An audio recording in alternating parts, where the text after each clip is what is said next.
Bonjour à tous et bienvenue sur We Love Cinéma pour une série d'interviews exclusives de professionnels du cinéma. Nous sommes aujourd'hui avec Elisha Karmitz, directeur général de MK2, dont BNP Paribas est partenaire depuis 2016 sur de nombreux projets. Bonjour Elisha. Bonjour. Alors, avant de parler de l'actualité du moment, est-ce que vous pouvez nous présenter MK2 ? Nous sommes un groupe de cinéma, une société familiale qui a été fondée par mon père en 1974, que je dirige aujourd'hui avec mon frère Nathanaël. Et on est présent sur une bonne partie des métiers du cinéma, à savoir l'exploitation de salles de cinéma, la gestion et la commercialisation d'un catalogue assez exceptionnel de 800 titres, aussi bien des films de Charlie Chaplin, ça va jusqu'à des films de Xavier Dolan, de François Truffaut. Et enfin, on a une société qui s'appelle MK2+, qui est une agence de communication intégrée, qui est spécialisée dans le développement d'expériences immersives et de campagnes de communication pour les secteurs du loisir, de l'entertainment et de l'immobilier notamment. Et alors, quel impact direct ou indirect la crise Covid-19 a-t-elle eu sur votre activité ? Pour tout ce qui est salle de cinéma, activités événementielles ou activités d'agence de communication, ces activités ont été stoppées dès le début du confinement. Aujourd'hui, on ne connaît pas la date de la reprise. La grande majorité de nos salariés sont au chômage partiel. Et pour l'activité MK de film, on continue de travailler avec nos ayants droit, de vendre des films dans le monde entier, de discuter avec un grand nombre d'acteurs. Donc cette activité-là se poursuit. Et en parallèle, on a lancé pas mal d'initiatives pendant la période pour continuer à garder le lien avec notre public, pour aussi continuer à amorcer une réflexion sur l'évolution des usages et ce que sera le monde d'après. Donc on compose avec ces contraintes actuellement. Et qu'est-ce que vous avez mis en place, par exemple ? Alors, on a mis en place plusieurs choses. On a la chance, une grande spécificité chez MK2, c'est qu'on a une rédaction de journalistes et un journal qui s'appelle Trois Couleurs, que nous éditons depuis maintenant plus de 15 ans. On a créé un projet qui s'appelle le Festival à la maison, où on a été parmi les premiers à créer des newsletters et beaucoup d'informations pour donner quotidiennement aux gens des recommandations pour pouvoir continuer à consommer des podcasts, des films, de la culture, des expos digitales de manière intelligente et en essayant aussi de les accompagner dans les problématiques qu'ils pouvaient rencontrer avec leurs enfants.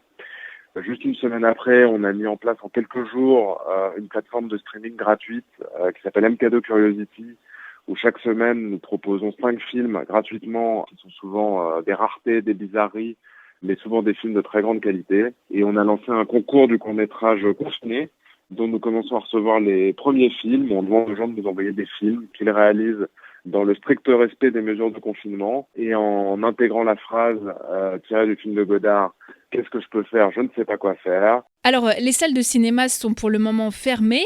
Comment est-ce que vous vivez cette situation ? Les cinémas, ça font partie des commerces qui ne ferment jamais normalement. C'est un commerce de proximité qui est ouvert 7 jours sur 7, qui est ouvert du matin jusqu'au soir.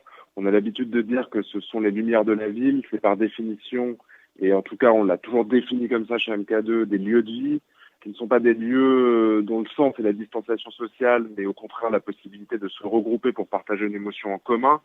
Et donc, on ne s'habitue pas à la fermeture des salles. Et plus globalement, comment est-ce que le monde du cinéma s'organise dans ce contexte inédit ? Les professionnels du cinéma, dans un premier temps, pour ce qui concerne l'exploitation, se sont, on va dire, organisés autour du syndicat, à savoir la Fédération des exploitants, qui a mis en place toute une série d'outils, beaucoup d'informations, notamment beaucoup d'informations quotidiennes.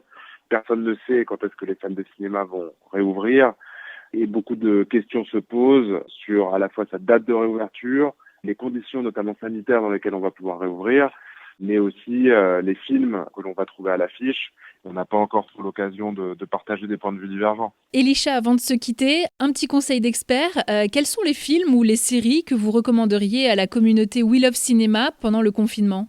J'invite tous les membres de la communauté We Love Cinéma qui sont, pour bien les connaître et pour beaucoup fréquenter la plateforme, des vrais passionnés, à aller sur troiscouleurs.fr pour voir les conseils quotidiens que nous recommandons. Le but est d'avoir sur troiscouleurs.fr une vision de toute l'actualité culturelle par un prisme cinéphilique.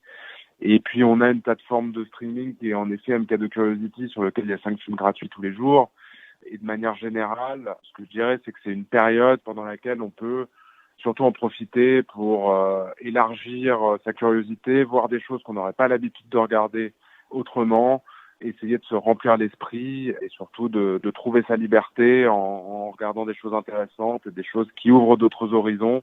Je pense que les films du catalogue d'Agnès Varda et Jacques Demy sont formidables parce qu'ils sont très joyeux et ils remplissent quand même de bonheur tout en étant des films particulièrement intelligents. Donc je recommanderais aux gens de regarder Les Demoiselles de Rochefort.